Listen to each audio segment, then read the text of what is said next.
So, we're going to talk a little bit about being overweight and overwhelmed because that's where I was 25 years ago before I lost 100 pounds. And I'm going to talk to you a little bit about what it is that you can do to help overcome some of the things that happen. We know it's like everyone's like, you've got to eat right, you've got to exercise, you have to drink water, sleep, reduce your stress, and all these things. And you're just like, how? It's just too much. Well, I did it in a way that kept me sane. Well, I think I kept me sane. Some people may argue that's not true, but and so I wanted to share that with you today. I'm Dr. Catherine Toomer. I'm a family medicine and community health physician and the founder of Total Weight Care Institute. And what I do is I help people maximize their health and wellness through weight loss, particularly their metabolic status. I'm also the founder of Your Light Wellness and Weight Care Group, which is a group of dedicated physicians that serve the whole of the United States to help people get access to GLP-1 medications and other wellness medications. So, overwhelmed and overweight. So when I say overweight, everyone's just like, oh my gosh, how do you're calling me fat? No, but being overweight is not a number on a scale, even though that's what we've been told, and it simply isn't true. You can be heavy on a scale and not be overweight. And what I mean is that if you are muscular, the scale tends to be a little higher. And if your weight to height ratio is a certain things, doctors will say, well, you're overweight, you need to lose some weight. We really don't care about the number on a scale. What we care about is the percentage of body fat. That is more of an indication of your health than even your weight is. So if you have someone who's very muscular, who has very little body fat, the scale is going to show a high number, but that doesn't mean they're overweight. So really, overweight is a misnomer. It's really overfat. And for those of us who have metabolic issues, that is what our body does. It drives fat production in our body, no matter what our size is. And so when it comes time to try and do something about it, we get really overwhelmed. And what overwhelmed really is just feeling like your coping mechanisms have been overrun by all the things that you need to do. And you're just like, where do you begin? How do you start? What needs to happen? And there is a very, very simple way of doing this. And mainly what it is doing things in small increments, doing things in ways that you do a little bit at a time. So it's not overwhelming. It's not exciting and it's not very sexy, but it works. And so it doesn't really give you bragging rights because people are like, oh my gosh, I did 50 burpees today. Well, yeah, but you're going to be probably unable to walk tomorrow.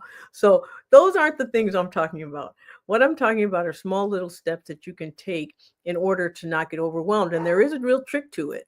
And basically what the trick is to think of what you want to do next, not think of the end result. When I was 100 pounds heavier, if I had thought, oh my gosh, I have to lose 100 pounds, and if I constantly thought about the 100 pounds I needed to lose, it would become overwhelming because it seems impossible. It seems insurmountable. But so what I did was I thought about the next 5 pounds. And I thought about the next 5 pounds and how I was going to lose the next 5 pounds. And so over time, that 5 pounds became another 5, that became another 5, that became another 5. And then eventually what I did was lose 100 pounds. Now, something I should note, when you lose weight, it is not linear. It doesn't go like this. It goes like this. And then it pauses for a little while, then it does this again, and then it pauses for a little while. So it looks a little bit like an inverted EKG. And so the way you do that is to set what are called SMART goals or small goals, but they are small and smart. And the way you do that is first by determining what exactly you want to happen. And so, unfortunately, oh goodness, I got a troll, so I'm going to delete this comment because they're trying to tell me I have someone behind me. Okay. So, um, what SMART goals are, and I'm sure you've heard them many, many times, but I'm just going to go through them because it really does work very well with this. Now, if you take this and combine it with what I call my memo method, which is, minimal effort for maximum outcome, the combination works really, really well. And so what you do is you set a very specific goal.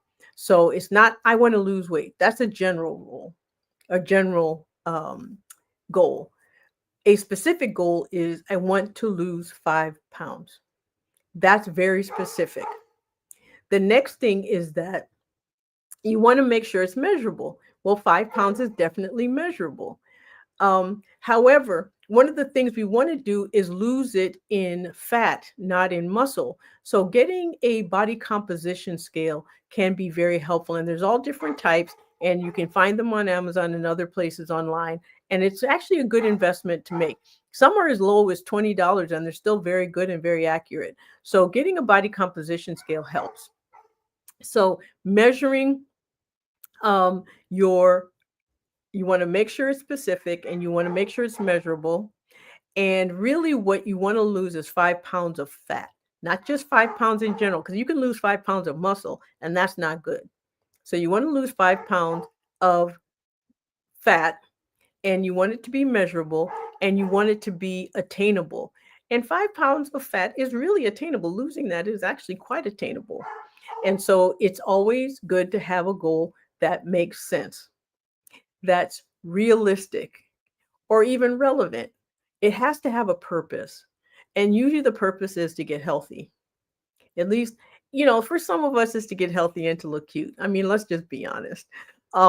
But at the same time, you just have to be able to understand and appreciate what it is that your goal will achieve. And then it needs to be time bound. Now, the time bound also needs to be realistic and attainable. And that means that if you say, I want to lose 5 pounds in the next month, that's a healthy and attainable goal. But if you say, I want to lose 5 pounds in the next week, probably not. Because what that means is that you'd have to engage in some really, really extreme behaviors for that to happen. And more than likely, those extreme behaviors will result in the loss of muscle. Most of it would be water anyway. And dehydration can be quite dangerous. So you don't want to be dehydrated because it does affect your kidneys. And so before I continue, I'm just going to say hello to everyone. Hello, Cindy. Thank you for coming in from New Mexico. Denise from Pennsylvania. Sherry from Brooklyn. And I'm not sure who SN is, but take is the message.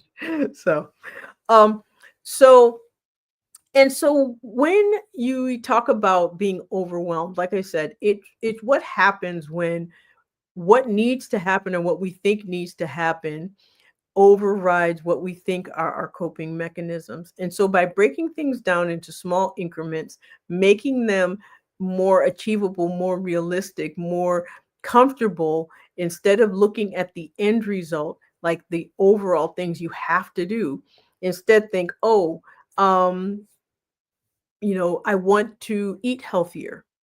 Well, that's a good goal, but more specifically, I want to eat more vegetables, or I want to eat more protein.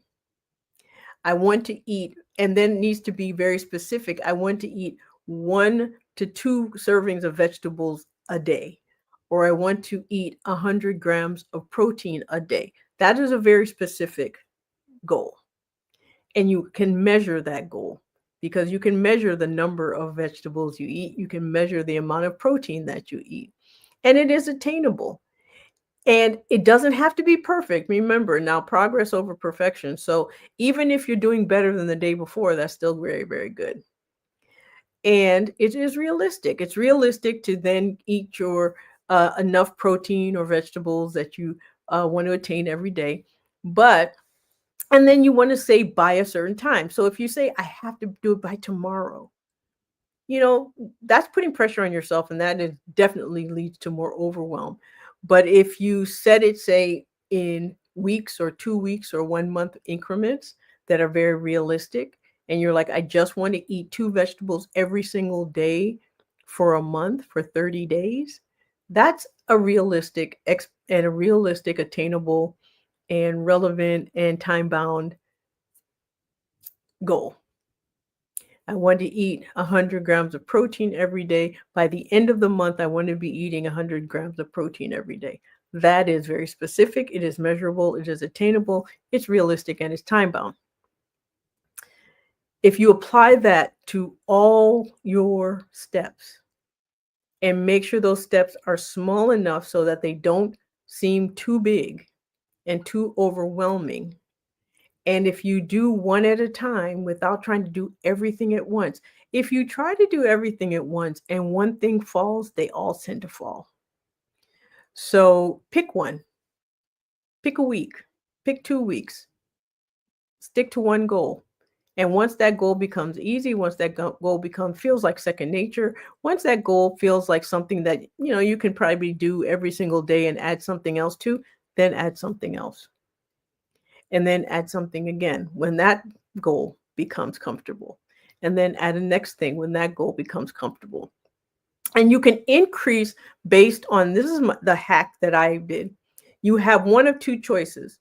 You can add something new, or you can increase the old thing, but it's very difficult to do them both. Doing both will become overwhelming. Doing both sets you up for failure. So starting something new and keep something you've already been doing at the same level. And then when you start something new and they're both comfortable, you can increase one or the other or both, but you just don't want to do them at the same time. You don't want to increase the activity of one and introduce something new at the same time. We kind of do the same thing also with medication, so that if you have side effects, we know which one is causing them. Because if you start two things at the same time and there's a problem, we have no way of knowing what the cause of that problem is, because it could be anything of the new things that were started. And hello, Sandra from New York. I'm just plugging in my computer. I just realized. Come on, come on, come on. I didn't have a computer plugged in. I was about to lose battery. That wouldn't have been a good thing. So if you have any questions about anything, particularly around my weight loss and how I did it, but essentially, like I said, it's very simple. I didn't do a whole lot. And what I did, I did set goals for my protein, and I set goals for dropping my carbohydrates initially. And because I wanted to get off of insulin, and that was my ultimate goal, was just to get off of insulin. And so I was able to do that. And I've never had to go back on insulin. And I've also never gained back any of the weight I've lost. Now, I've lost the weight slowly at certain times, more quickly at other times, with assistance from GLP-1 medication later times. And but with all of those things, the weight has stayed off, but primarily the fat has stayed off. Maintaining muscle during a weight loss process is extremely, extremely, extremely important. So when I say get overwhelmed, overweight, overwhelmed, get over it, what I mean by the get over it is not to be rude. It is simply to say there is a way to overcome the overwhelm and any of the health changes that you want to make by using small increments and SMART goals. So if you have any questions, now is the time to ask them. I said I was going to try and keep things down to 30 minutes so they're not too long. But I don't mind if the question and answers go longer, but I'm going to keep my section to about 15 minutes if I can. So if you have questions about anything regarding what I've talked about, or anything health, wellness, or weight loss related, hormones, really, I'm family medicine, so really think anything is fair game. Hello. So if you don't have questions now, you can subscribe to my YouTube channel, which is youtube.com @Dr. Toomer, DRTOOMER. And you can also write to me at help@drtoomer.com. And And that's a good way of getting your questions answered. I do topics based on the information and the things that I'm asked. And so one of the things that this was a topic that someone wrote to me about. They said that they were very, very overwhelmed by the whole process. They just didn't seem to be able to figure out how to get from point A to point B. And this one of the things we talked about was simply going in small steps. And that is the best way of doing it. Norma, hello, Norma, just joining in. So what we're talking about is how not to be overwhelmed in a weight loss process, and essentially starting SMART goals and doing things in small increments. So Cindy asked, can you please explain the difference between a fasting insulin and a free insulin test? Okay.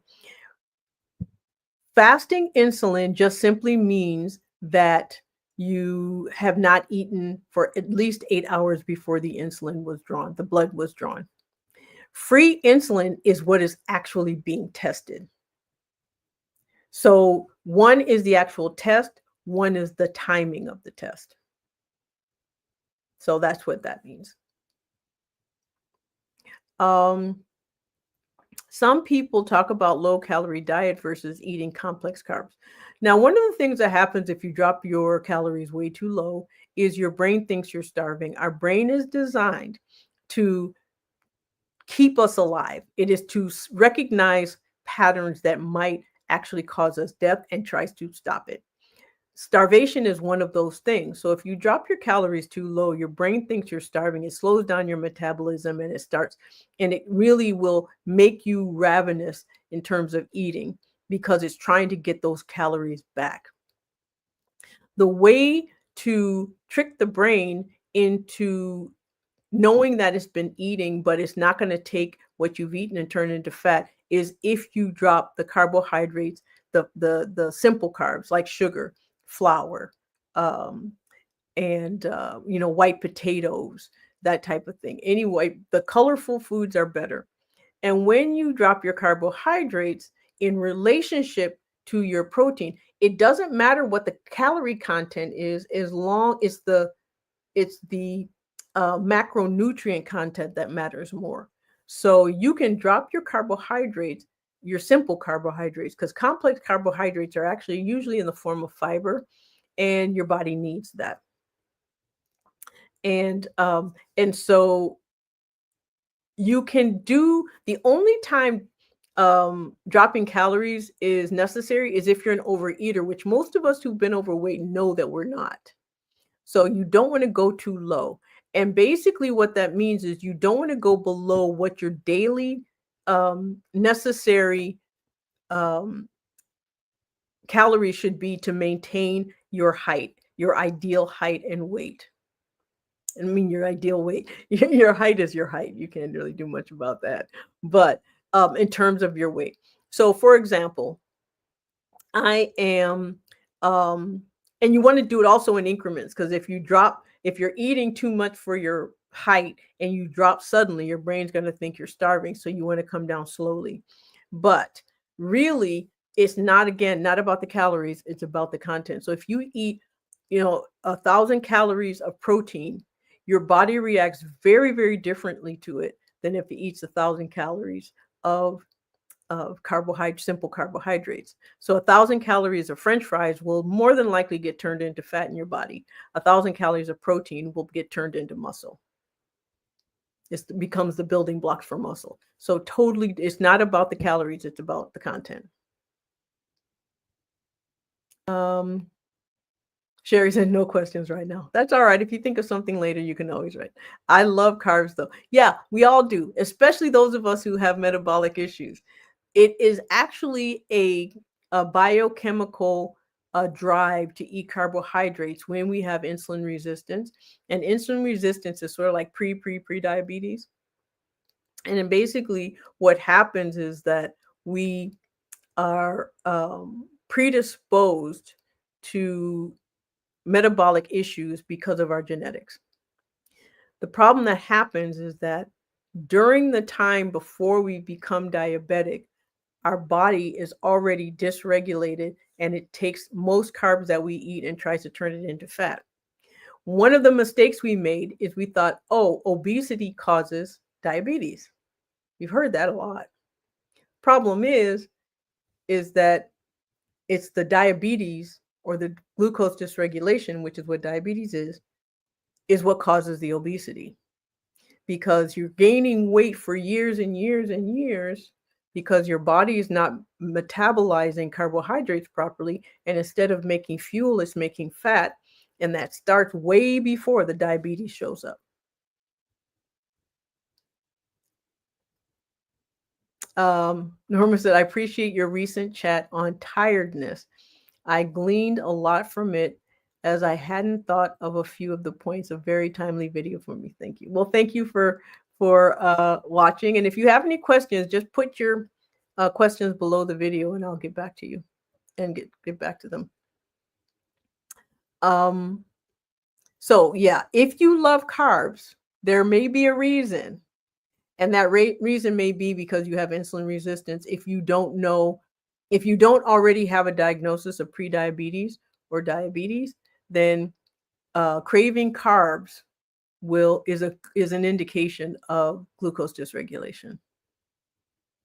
So, and that's one of the reasons why one of the things that people tell you once they've been treated with the GLP-1, which is a metabolic corrector, is that their craving for carbs goes away. Because now what happens is the brain is getting its signal and the brain stops missignaling the body. Is it normal to be tired after eating? Only if you've eaten too much or you've eaten the wrong combination of foods. If you've eaten too much when you eat, your body shifts oxygen to your stomach to try and help, and your intestines to try and help with digestion. The more you eat, the more that shift happens. And so naturally you become fatigued because your brain loses some of that blood supply. If you eat sugar or things that are carb related and you have any type of glucose dysregulation, what it does is it does make you very, very sleepy because your body starts slowing down your metabolism, trying to make sure it gets everything it can out of that food because the signals to your brain are not appropriate. So yeah, it's not normal. I mean, it's normal to a certain degree, but usually it's an indication that there's some underlying metabolic disorder. Question. I'm not sure if you spoke about anxiety. Can you tell us how or if anxiety can play a role in weight gain? Absolutely. It's why I test for anxiety when I screen my patients. So what anxiety does is that it keeps your cortisol levels high because you're in a fight or flight mode all the time. That's what anxiety is. It basically puts you in a like a high vigilant state. And that means your cortisol levels are high. When your cortisol levels are high, it pushes you towards insulin resistance. What cortisol does in the body is it makes our insulin levels go up and it makes our cells less sensitive to that insulin. So the brain thinks you haven't eaten. And so what it says when you do eat is take that and make fat. Don't make fuel because we need to store this in case we need it later. So yes, anxiety absolutely can cause weight gain. It changes how food behaves in your body once you've eaten it. The other thing that anxiety does is that we tend to reach for self-soothing foods when we are upset in any kind of way. So if you're anxious, if you're depressed, if you're under a lot of stress, your body tends to make you want to eat carbohydrates as a way of trying to, one, get the signal to the brain that you've eaten, but two, it's also a way of self-care. It's a self-soothing mechanism. And so when you're anxious, you tend to make different choices with the food that you eat. But yeah, just anxiety in and of itself. You can have two people eat the exact same meal and anxiety will change what happens with one of them.